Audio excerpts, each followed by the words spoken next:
Welcome to Night's Arcade, I'm Sleepless Night, and I'm back in Hardspace Shipbreaker to talk about the latest news from the development team at BBI, because they just announced, officially, that the next major update for Shipbreaker will not only bring the final act of the campaign, but will also be the official release date for the game.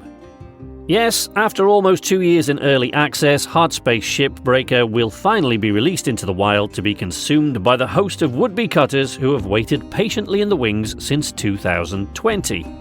Now, I have vowed that by the time this game releases out of early access, I will have a PC powerful enough to play Shipbreaker on my live streams, since my current one can play it just fine but isn't up to the task of playing it and streaming it at the same time, or not in any decent quality anyway, so bear with me, and in a minute I'll tell you just how long I've got left to make that happen. As with so many Shipbreaker updates during early access, this is kind of a good news, bad news situation, depending on what you're expecting this milestone to mean for current players and potential new players, so we'll start with the good bits. The update will come with the usual bug fixes, optimizations and stability improvements, and since this will be the official release, it will also come with a whole host of Steam achievements for the completionists among us to check off as we dwell in the darkness of our anally retentive basement. The update will include further progression tuning, with the aim of smoothing out progression so it's less impacted by the randomized salvage value and composition of ships. If that sounds a little vague, it's because, in BBI's own words, it's hard to describe all the levers that we're pulling to find a good balance, but we feel it's going to improve everyone's play experience. Some of the best news about the incoming update is that it will include the much requested ship save feature, allowing you to save a ship in progress and return to it at a later time. Now, I'm not sure exactly how this will be implemented, but it seems very unlikely that you'll be able to save in the middle of a shift. That's just speculation on my part, but it seems much more likely that you'll have to end the shift by returning to the hab and then save your progress so that the next time you boot up the game, you'll be able to continue working on the same ship. Previously, of course, even returning to the hab wouldn't do you any good, since shutting the game down would scrub the bay and you would lose progress on any ship you hadn't quite finished pulling apart yet.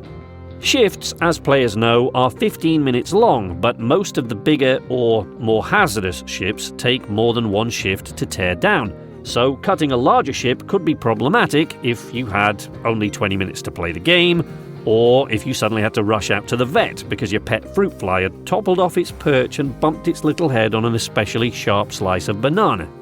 Now at least you'll be able to jet back to the hab, save the game, and continue with the same ship once your little insect buddy has regained his strength. Or in about 2 weeks, whichever comes first. I love being a fruit fly. Wait, what? The main thing about this update though will be the completion of the campaign, with Act 3 bringing a conclusion to the game's storyline. You will of course be able to continue cutting ships after the story has ended, though Lynx aren't going to let you off 1.5 billion credits of debt quite as easily as that. In the bad news department, the final act of the campaign and subsequent full release of the game will mean two things. Firstly, there will be one final progression reset. These are to be expected in early access games, of course, but if you're the type of player who is bothered by these resets, take comfort in the fact that this will be the last time it happens. And there are some people in the comments of my Shipbreaker videos who have been waiting to get the game until progression resets are a thing of the past, so this will be welcome news to them. Secondly, the price of the game will increase to the launch price of $34.99 at some point between now and the 1.0 release, but BBI haven't been more specific than that, I'm afraid. Finally, in the bad news department, I'm afraid to tell you that this update, when it comes, will mark the launch of the game on PC only. The console version of the game will come at a later time. BBI have said they still don't have a target date for the console release, but they are keen to point out that work on the console version has already begun, and as soon as there is any news, I promise you I will let you guys know here at the arcade. So what about a full release date for you PC folks? Well, unfortunately, we don't have one of those either. BBI have only said that spring 2022 is the target, and that they'll let us know more as the date gets closer. Shipbreaker went into early access in June of 2020, so my guess is that they'll want the 2-year anniversary of that to be their latest possible date for full release, but I must stress that this once again is only speculation on my part.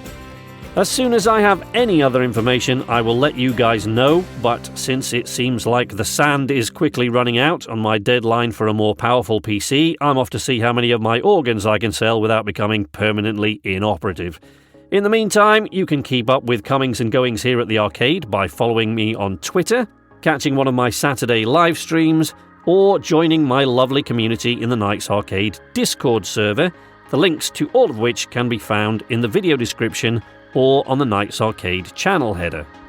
Since my last video, we found out that we have to move house again shortly, so there will be a temporary interruption in service at some point in the next 2 months, but I'll still be on Twitter and Discord throughout the move, so I hope to see you there. But until then, from Knights Arcade, this is Sleepless Night, saying nighty-night.